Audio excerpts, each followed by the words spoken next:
farkında. Sen nasıl böyle konuşabilirsin? Duruyorum. Kösem Sultan niçin korur kol? Aku berpikir, kenapa Kosem Sultan melindungi Kemenkes? Mengapa? Dia sangat berbeda dari yang lainnya. Sangat banyak hal yang datang dalam pikiranku.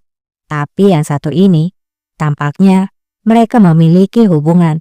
Mereka saling mencintai. Her şey aklıma geldi de bu hiç gelmemişti. Münasebet varmış. Eftunlarmış birbirlerine. Atike pun menjawab, dasar kurang ajar. Beraninya kamu memfitnah ibuku. Apakah kamu ingin mati? Yusuf berkata, hanya untuk menyelamatkan Kemenkes, ibumu memanggil Janisari untuk bertindak. Dia menentang raja. Jadi kebenarannya sangatlah jelas pada hari itu. Kamu mungkin hanya tak ingin melihatnya saja, tapi aku hanya ingin kamu mengetahuinya. Ini bukanlah Sultan Murad yang menginginkan untuk menghancurkan dinasti dan negara. Ini adalah Kosem Sultan dan dia harus dihentikan. Setelah selesai menyebarkan racunnya, Yusuf pun memberikan kode kepada penjaga untuk menangkap Ibrahim. Tabii siz görmek istemeyebilirsiniz yine de. Kösem Sultan. Ne geçilmesi gerek. Yaklaşmayın! Hayır! Atike! Bırak! Sultanım! Bırak! İbrahim! İbrahim! Atike bırak! İbrahim! Di lain sisi, Kosem mengunjungi ruangan raja. Di sana, Yasef masih menunggui raja. Yosef Efendi, Kosem pun bertanya, Yasef Effendi, bagaimana keadaan putraku? Yasef menjawab, tampaknya di sana tidak ada harapan sultan aku. Dia telah kehilangan kesadarannya. Aku telah mencoba untuk meredakan rasa sakitnya. Setelah mendengar laporan Yasef, Kosem pun menyuruh Yasef untuk keluar. Acılarını dindirmek için çalışıyorum.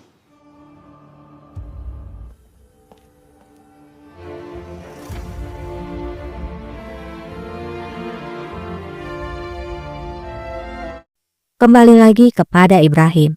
Seperti biasa, Kemenkes datang tepat waktu bersama dengan Hussein. Nihayet tekrar karşılaştık. Kemenkes pun berbicara, Emir Igune, akhirnya kita kembali bertemu. Jika kamu ingin keluar dari sini hidup-hidup, lepaskan pangeran sekarang juga. Yusuf menjawab, daripada mengancamku, pikirkan bagaimana kamu akan keluar dari kekacauan ini. Kamu hanya datang untuk akhir bagimu. Kemenkes pun tersenyum dan melihat ke Hussein yang juga tersenyum dengan tengilnya. Yakalayın şunları. Dan pertarungan pun dimulai.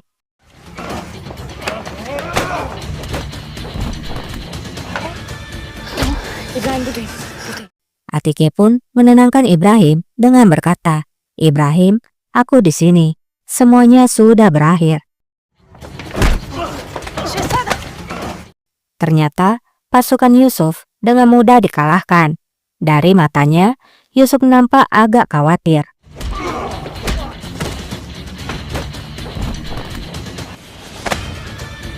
Seperti biasa, Yusuf kabur dari sana.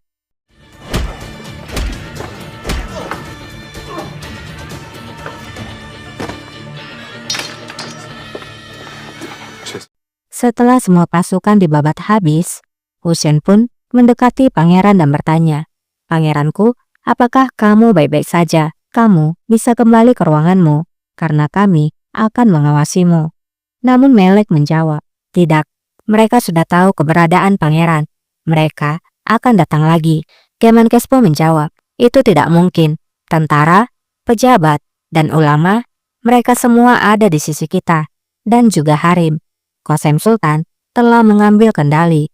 Akhirnya, Ibrahim, Atike dan Melek kembali ke ruangan Ibrahim. Kösem Sultanımız vaziyete el koydular. Gel. Gel İbrahim.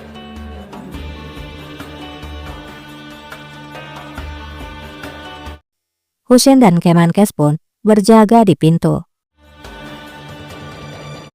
Kembali lagi pada raja. Vakit geldi. Raja berkata, inilah waktunya. Kamu bertanya, apa alasan dari kemarahanku? Kosem menjawab, jangan memikirkan hal itu lagi. Itu tidak masalah. Namun, Raja tetap ingin memberitahukan alasannya. Ben sana sesimi hiç duyuramadım. Raja berkata, aku tidak pernah membuatmu mendengarkan suaraku. Kamu tidak pernah bangga padaku. Bagimu, aku bukanlah seorang sultan. Namun di dunia ini, tidak ada yang lebih berharga dari dirimu. Miris ya, perasaan itulah yang membuat Raja membenci ibunya. Perasaan yang selama ini dia sembunyikan.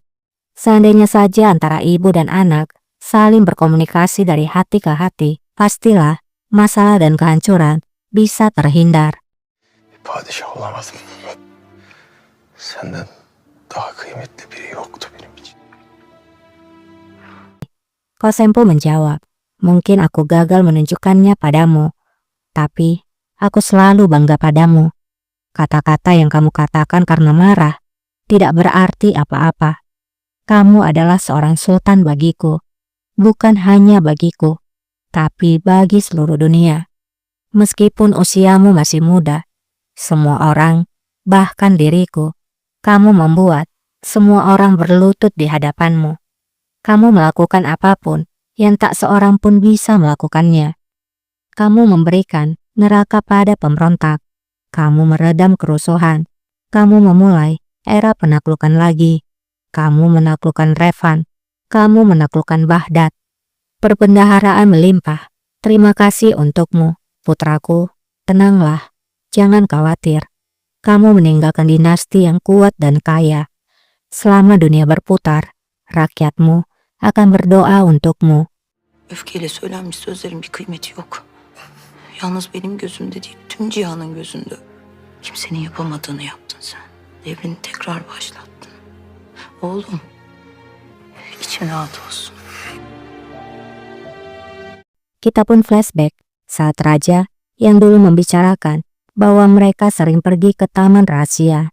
Çocukken beraber has bahçeye giderdik seninle, hatırlıyor musun? Sen elinde makas gülleri dererken.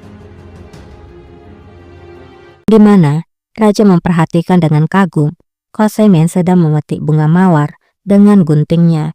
Raja yang sangat mengagumi ibunya, di mana meskipun bunga mawar itu indah, namun tidak sebanding dengan ibunya. Ibunya jauh lebih cantik, seperti malaikat yang menyamar. O derdiğin güller, çiçek, havadan. İnsan suretinde yeryüzüne inmiş bir melek gibiydi, bilmezdi. Vicdan, yağmurdan, fırtınalardan. Seni alırdım yanıma, hiç düşündün mü? Kita kembali ke masa sekarang. Kosem pun bertanya, kamu tahu mengapa hanya kamu yang selalu aku bawa bersamaku? Neden diğer kardeşlerini değil de seni?